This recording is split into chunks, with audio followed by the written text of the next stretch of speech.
Heckenstein says, has it always been the cave? Is there an origin to the name? Yeah, it was. So it comes out of meeting Guillermo del Toro. I am at Comic-Con, it's 2008 or 9, and I'm in a limo and we're heading with Discovery people over to the hotel. And as we pull up in front of the hotel, I say to my wife, hey, baby, look, it's Ron Perlman, it's Hellboy. And she's like, oh, because he's standing right there. And Ron Perlman in person is as advertised, like big, giant Ron Perlman. It's just spectacular to see him. And then my wife says, look, is that Guillermo del Toro next to him? I'm not proud of this, but I then immediately climbed over my wife to get out of the limo, to run up to Guillermo del Toro and go, hey! And he went, hey! And he gave me this giant Miyazaki kind of Totoro hug and then said, come to my man cave, which exceeded every possible fantasy I could have had about what the first 5 seconds of meeting Guillermo del Toro might be like. And about a month later, I visited his man cave, his beautiful bleak house where he stores all of his amazing collection, which only continues to grow and grow and grow in the most beautiful way. And that was before I had moved to the Mission, back to the Mission District, and it was long before I got this space. And when I got this space in late 2010 or early 2011, for a while I called it my man cave, in honor of GDT's man cave. And then I just thought, man cave is a weird pair of words. I don't love it. It describes a hole, a masculine hole. That's not evocative to me from a metaphorical standpoint. And also, man, I'm like eliminating half of humanity, more than half, 51% of humanity by calling it a man cave. So I just started calling it a cave. Yeah, everyone's welcome here. So that's why it's called the cave.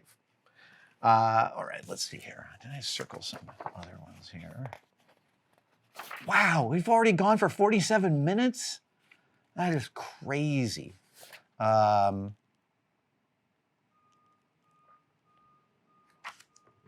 Thomas Essen has an interesting question. He's talking about the fact that we do lots of prop auction coverage, and there's love in the comments, but there's also people who get very angry at the idea of collectors pulling these pieces out of the public frame and storing them away. It's sad, he says, it saddens me as a collector because the market has played critical roles in promoting the amount of material in museums today, but also because most folks wishing they could own a, okay, I see.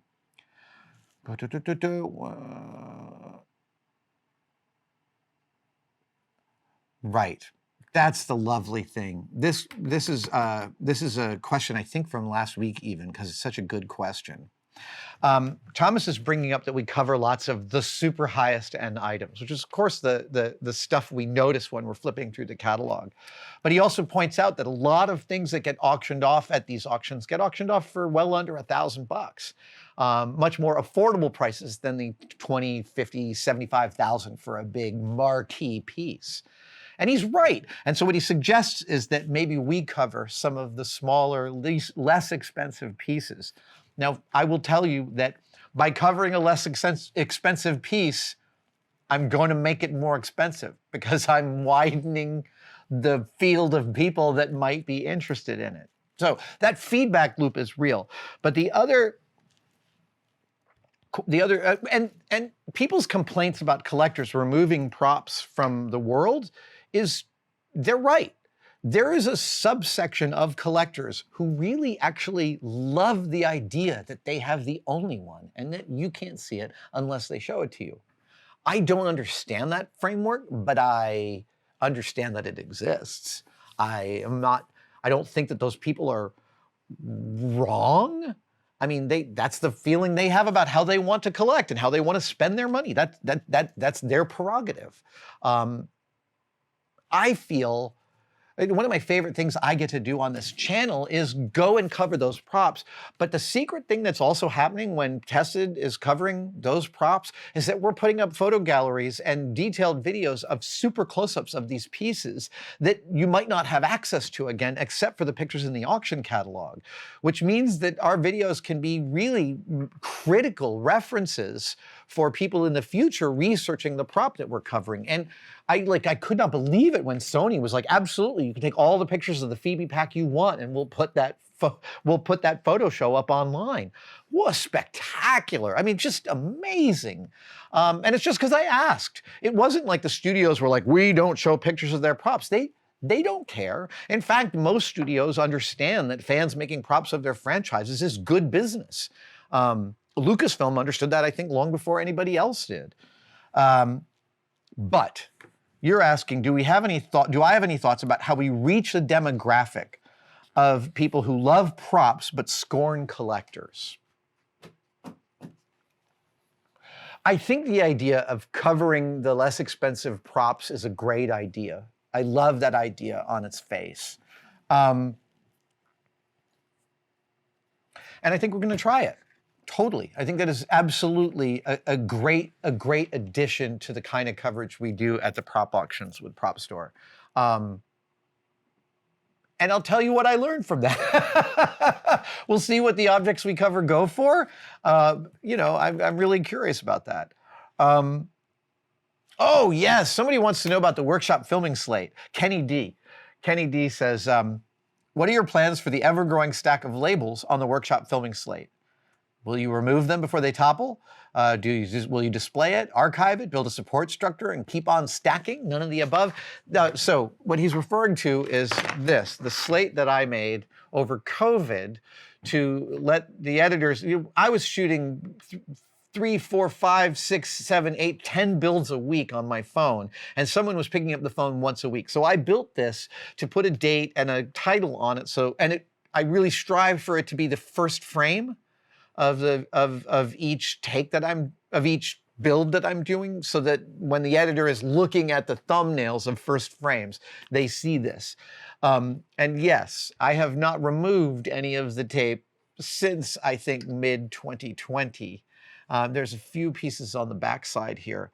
And in answer to your question, what my plan is to keep going until another plan is necessary. That's it. What does that mean? Well, it means if this falls off and can't be supported, I'm going to have to figure something out. But I don't know what that is, and I'm literally compartmentalizing that away. I'm not thinking about where my possible solutions for this might be. Of course this will end up getting displayed. Absolutely. How much longer it is viable for? Well, I don't exactly know. The idea of maybe a little 3D printed fin out here holding up the stack, that's not to say that I'll never do that. But again, I'm just waiting. So earlier I was talking about letting a fire hose of aesthetic choices flow over you until one of them makes you want to grab it and examine it a little deeper.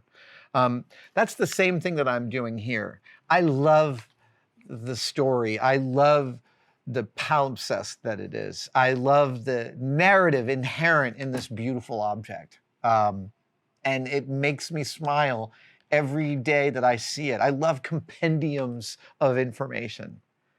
At the point at which this starts to fail, I will be required to sort of modify or adjust my relationship to it aesthetically and temporally. And I am putting off that decision until it is absolutely necessary. Thank you guys so much for watching, and I wanted to briefly mention that you could become a Tested member. I know, everybody is competing for you to become a member of their thing. What I want to express to you is that the Tested membership has become such an important part of the Tested family. We get tremendous feedback from the Tested members, and they expand the stories that we can tell and the things that we have access to, and you can become a part of it right now by clicking on the link below. See you in the chat.